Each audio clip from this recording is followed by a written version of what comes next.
ನಮ್ಮ ಸಿಎಂಗಿಂತಲೂ ಹಿಂದುತ್ವವಾದಿ ಯಾರಾದರೂ ಇದ್ದಾರಾ ಅನ್ನೋ ಪ್ರಶ್ನೆ ಮೂಡಿದೆ. ಈಗ ಅವರಷ್ಟು ಪೂಜೆ ಪುನಸ್ಕಾರ ಹೋಮ ಯಾರೂ ಮಾಡಿಸಿಲ್ಲ ಅಂತ ಯತೀಂದ್ರಗೆ ಪರೋಕ್ಷವಾಗಿ ಟಾಂಗ್ ಕೊಟ್ಟಿದ್ದಾರೆ ಸಚಿವ ಬಿ ನಾಗೇಂದ್ರ ಅವರು. ಯತೀಂದ್ರ ಹಿಂದೂ ವಿರೋಧಿ ಹೇಳಿಕೆಗೆ ಈಗ ಸ್ವಪಕ್ಷೀಯರಿಂದಲೇ ಅಪಸ್ವರವೆದ್ದಿದೆ.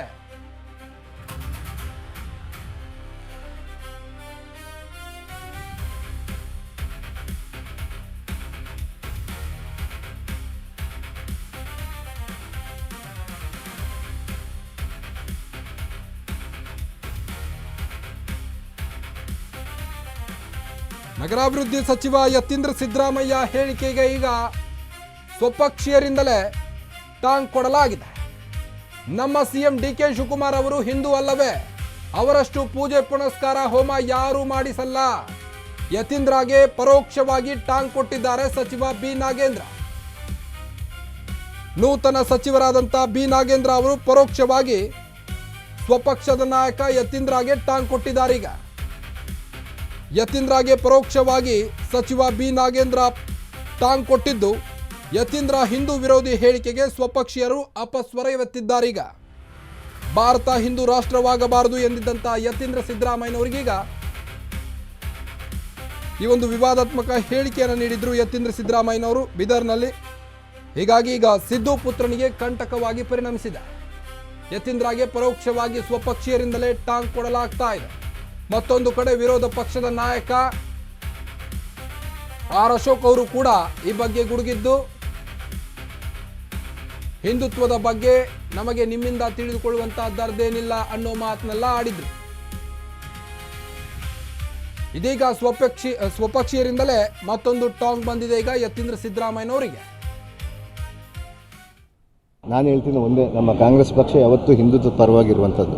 ಹಿಂದುತ್ವ ಅಂದರೆ ಇಡೀ ಪ್ರಪಂಚದಲ್ಲಿನೇ ಹೆಸರುವಾಸಿಯಾಗಿರುವಂಥದ್ದು ಒಂದು ಹಿಂದುತ್ವ. ಹಿಂದುತ್ವ ಅಂದರೆ ಏನಂದರೆ ಎಲ್ಲರನ್ನ ಒಗ್ಗೂಡಿಸ್ಕೊಂಡು ಹೋಗೋದು.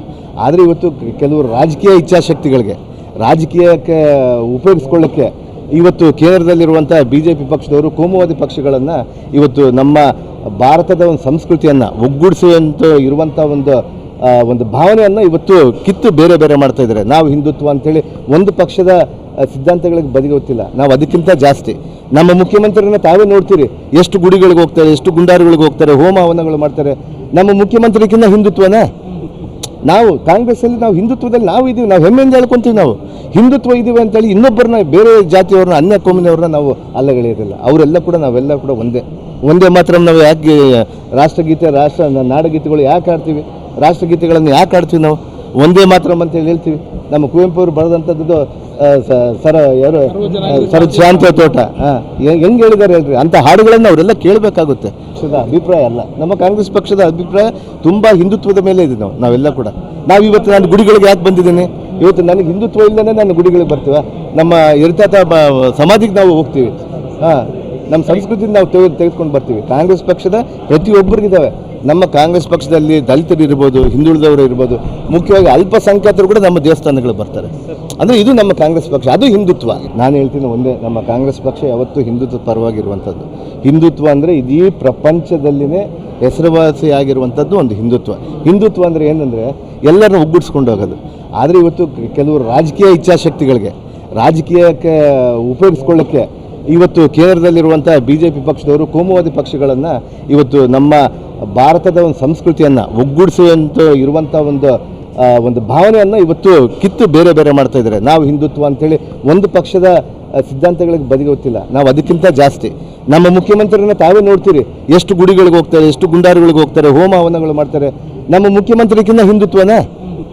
ನಾವು ಕಾಂಗ್ರೆಸ್ಸಲ್ಲಿ ನಾವು ಹಿಂದುತ್ವದಲ್ಲಿ ನಾವು ಇದ್ದೀವಿ, ನಾವು ಹೆಮ್ಮೆಯಿಂದ ಹೇಳ್ಕೊತೀವಿ. ನಾವು ಹಿಂದುತ್ವ ಇದ್ದೀವಿ ಅಂತೇಳಿ ಇನ್ನೊಬ್ಬರನ್ನ ಬೇರೆ ಜಾತಿಯವ್ರನ್ನ ಅನ್ಯ ಕೋಮಿನವ್ರನ್ನ ನಾವು ಅಲ್ಲಗಳೆಯೋದಿಲ್ಲ. ಅವರೆಲ್ಲ ಕೂಡ ನಾವೆಲ್ಲ ಕೂಡ ಒಂದೇ.